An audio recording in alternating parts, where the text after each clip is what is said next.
வணக்கம் கண்ணு. எல்லாரும் சந்தகம் எப்படி பண்ணுறது பாட்டின்னு கேட்டீங்க. உங்களுக்காக தான் இந்த வீடியோ பார்த்துட்டு ஏதாவது சந்தேகம் இருந்தாலும் எங்களுக்கு கமெண்ட் பண்ணுங்க. முதல்ல இட்லி அரிசி 3/4 கிலோவை முன்னத்த நாள் நைட்டே ஊற போட்டுறணும். 3/4 கிலோ அரிசி 6 பேருக்கு அளவாக இருக்கும். அரிசி நல்லா நைட்டு ஃபுல்லாக ஊறினதுக்கப்புறம் காலையில் எடுத்து 4 தாட்டி கழுவிடணும். கழுவுன அரிசியை ஆட்டாங்கல்லையோ கிரைண்டரில் போட்டு நல்லா நைஸாக ஆட்டி எடுத்துக்கோங்க.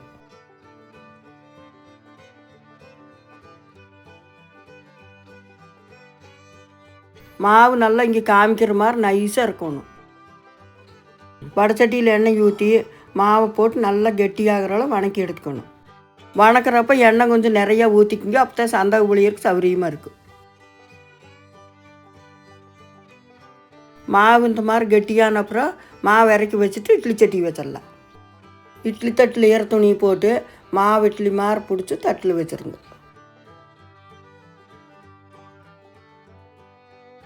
இது எல்லாத்தையும் இட்லி சட்டியில் வச்சு வேக வச்சிடலாம். இது 20 நிமிஷம் நல்லா வேகணும். இது வெந்ததுக்கப்புறம் சூடாக இருக்கக்குள்ள சந்தக மரத்தில் வச்சு புழிஞ்சுக்கணும். இதுதான் நம்ம சந்தக மரம் எல்லா பாத்திர கடையிலையும் கிடைக்கும். இட்லி சூடாக இருக்கும்போதே இந்த மரத்தில் வச்சு புழிஞ்சு எடுத்துக்கணும். ஆறிடுச்சுன்னா சந்தக புளியருக்கு கஷ்டம். இந்த சந்தகை வெள்ளையாகவே தேங்காய் பால் ஊற்றி சாப்பிட்லாம். இல்லைன்னா தாளிச்சும் சாப்பிட்லாம். அது எப்படி செய்கிறதுன்னு பார்க்கலாம்.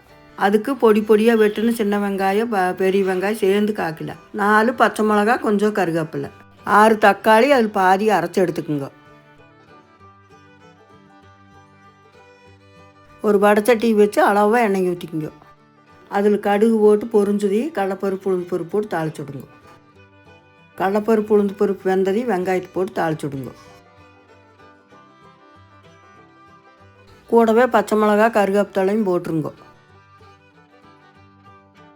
வெங்காயம் நல்லா வெந்த பின்னாடி 3 தக்காளி பொடி பொடியாக வெட்டி போட்டுருங்க. உப்பு வேணுங்கிற அளவுக்கு பார்த்து போட்டுக்குங்க. மஞ்சத்தூள் ஒரு 1/2 கரண்டி போடுங்க.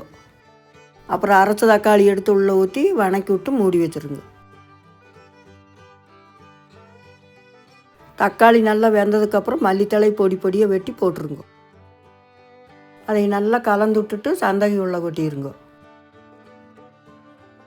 சந்தகை நல்லா மசாலா பிடிக்கிற மாதிரி நல்லா கிளறி விட்டுருங்க. அவ்வளவுதான் நம்ம தக்காளி சந்தகை ரெடி. இதிலே தக்காளிக்கு பதில் எலுமிச்சம்பழம் சாறு ஊற்றுனீங்கன்னா எலுமிச்சை சந்தகை, புளி கரைச்சி ஊற்றுனா புளிச்சந்தகை. நாங்கள் செஞ்ச சந்தகையில் கொஞ்சம் வெள்ளை சந்தகை எடுத்து வச்சுட்டு தேங்காய் பால் ஊற்றி சாப்பிட்றதுக்காக. நீங்கள் செஞ்சு பார்த்துட்டு எப்படி இருக்குதுன்னு கமெண்ட் பண்ணுங்கள்.